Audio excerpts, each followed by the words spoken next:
So, without further ado, I bring to the stage Mr. Hermann. Thank you.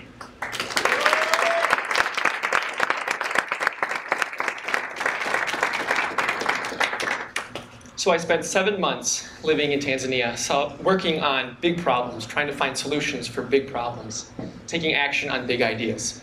For 4 of those months, I was working with a for-profit investment company that invests in Tanzanian businesses designed to fix broken agricultural value chains.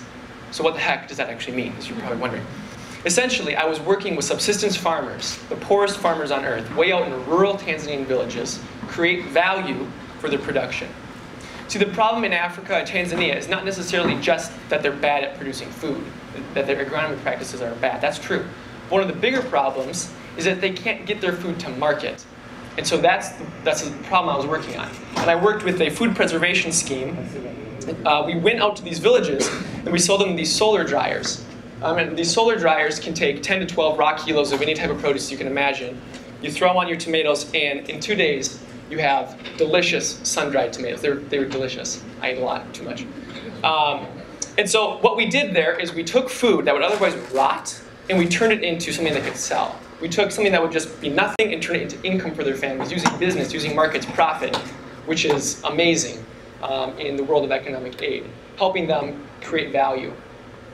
But today I'm not going to talk necessarily just about that work. I'm going to talk to you about just living in the country and how it changed me, and how I think we can take some of the concepts and apply it to our own lives, specifically revolving around one that I call disequilibrium. For me, disequilibrium is literally when you're in a situation that's not within your equilibrium, in a situation that's unknown, unstable, where you push yourself outside of your normal context, where you go places where you don't have any background, you don't know what to do because you've never been there before. This speech right now is a situation of disequilibrium for me. So if I mess up and I forget something and I'm looking through notes, I apologize. Hopefully that won't happen. But the point of disequilibrium is that when you step out of your comfort zone, when you step into that non-contextual sphere, you grow the most and you gain. You become a better and a more authentic human being. That's the thesis. And so we're going to explore that today. Here's disequilibrium. So the question is, why is disequilibrium a good thing? Apologize.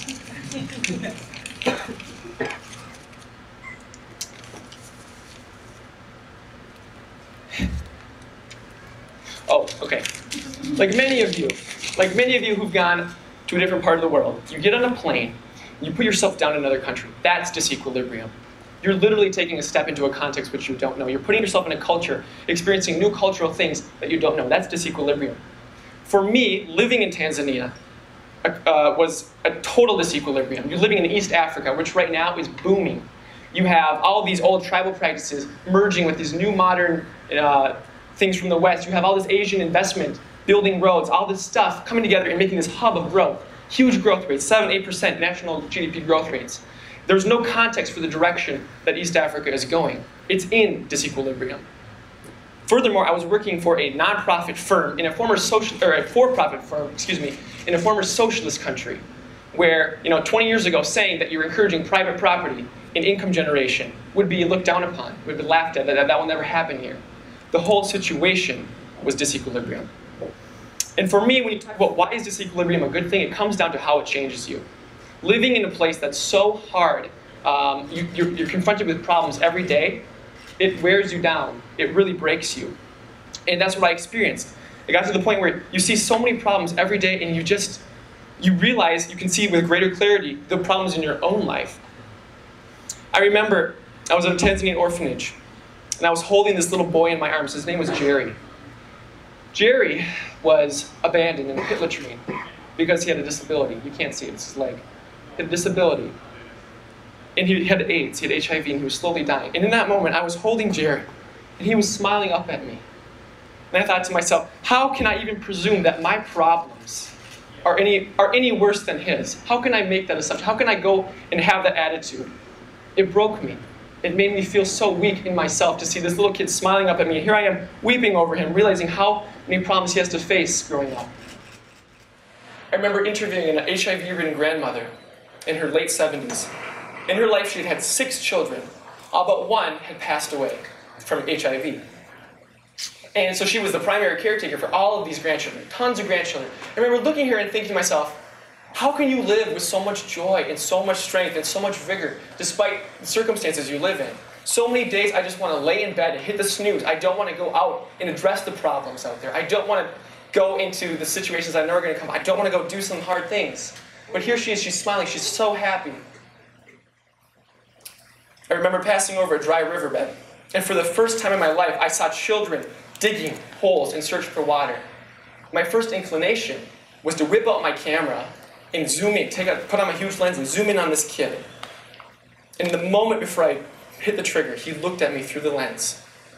In that moment, I thought to myself, what are you doing, Austin? This is someone's life. This is someone's struggle. This is not a tourist attraction. And it pissed me off because I realized that my motives were, oh, I'm going to take this picture so I can bring back home and say, look what I did in Africa. And I realized how inauthentic that was.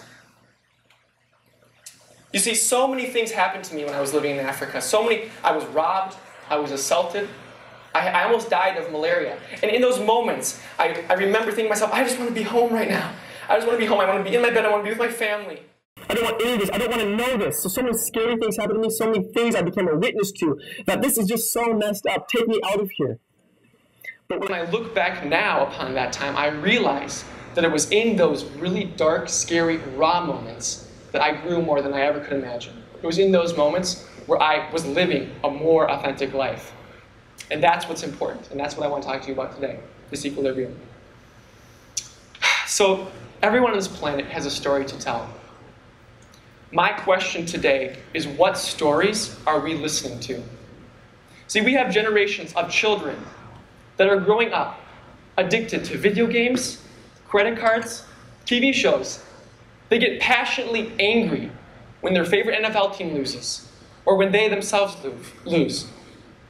They feel nothing for their sick and starving counterparts in Tanzania, Haiti, or in their own neighborhoods. Whose stories are we listening to? I came back and I realized how uncomfortable I was, even dealing with problems here in the United States. It just happened to me the other day. I pulled up to a red light, and there was a homeless man. And my inclination was to look straight. You don't want to make eye contact, because if you do, you acknowledge that there's a problem, right? I'm not the only one who's done this. You see the problem, but you know there's a problem, so you don't want to look. We don't like problems. We don't like stepping out of our equilibrium zones. And I'm saying that we need to do that. We should want to do that because it leads to a more authentic life. I have no research to give you. I have no statistics I can prove this with. But I can only speak from my experience. And this is what I know. I know that in the darkest places, I found the most authentic love. It was the people that were so poor and so downtrodden that gave me the warmest smiles, the strongest hugs. They had nothing else to give me. I found that I could live authentically in a community of people that, despite all of our differences, could craft the deepest and the strongest relationships I've ever made in my life. That's real living. What keeps me up at night, what should keep us up at night, is not the fact that there are starving children all over Africa, all over the world. What should keep us up at night, in addition to that, is that there are millions of us walking around who will never get to feel those emotions, never get to feel those problems, because we don't step into them, because we put upon our self-imposed equilibriums, and we never get to feel that raw human connectedness that leads to a really authentic life. Let me tell you a final story. There's a pic, there it is. And one of the final days I was in the country, we were on this village visit, way up high in the mountains. So we're going 2 hours way up in the mountains, driving through the bush. Like, there was no road. I was like, okay, 2 hours through the rocks. We get to this school. It's a school. And you can't see it here, but the place was overflowing. It was just packed. No standing room. No standing room. Children hanging out windows. And we had brought with us a loan official from a local microfinance bank. Because what we were trying to do, we were trying to convince the village people that, okay, if you want to buy these solar drying racks, you should take out this loan so you can afford it. And so you have to realize you're dealing with people who don't understand what loans are, right? The word loan is a very scary word for them. And so we're trying to establish trust. We're dealing with people that have only had a primary education. They've been subsistence farmers their whole life. They don't understand what a loan is. And so we brought this guy with, and they put us in there. We're sitting down, and I'm sitting in a chair with the blackboard right behind me like this, facing everybody, with the rest of the crew. And the loan official gets up on the board, and he starts writing. And he's showing them, okay, so if you take out this loan here, at this interest rate, this is your repayment rate. But if you do this, you see that huge pile of food down in your shed, down in your village that otherwise would just rot? If you buy this, you can turn that into food. You can turn that into value. You can go into business. And I was sitting there, and I was facing them, and I could see in their eyes that they understood that what we were offering them was so important, that what they could do, they could go into business and increase their incomes. And it wasn't a, here we are, giving you this. Let's take a picture, clap our hands, and go. It was, here we are. We're putting our flag down with you. We're standing with you. We're going to go into this with you. We want you to be in this business with us. We need you just as much as you need us.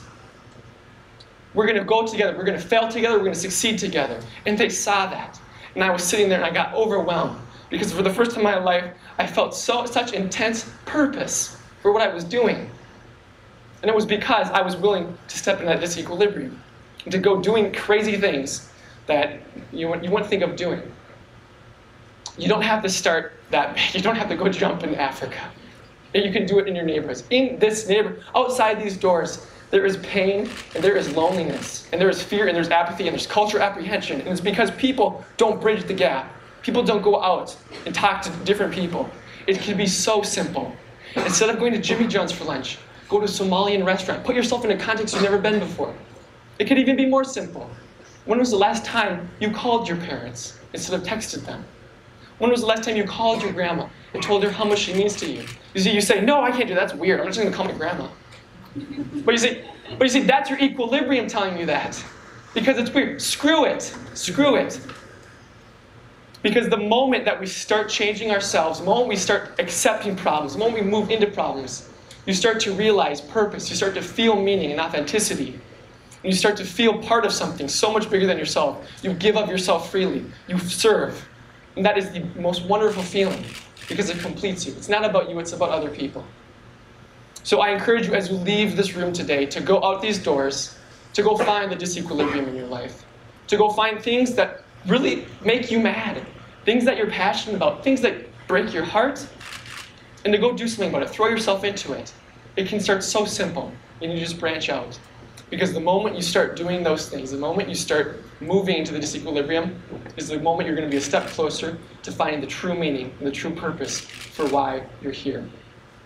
What stories are we listening to today? Thank you.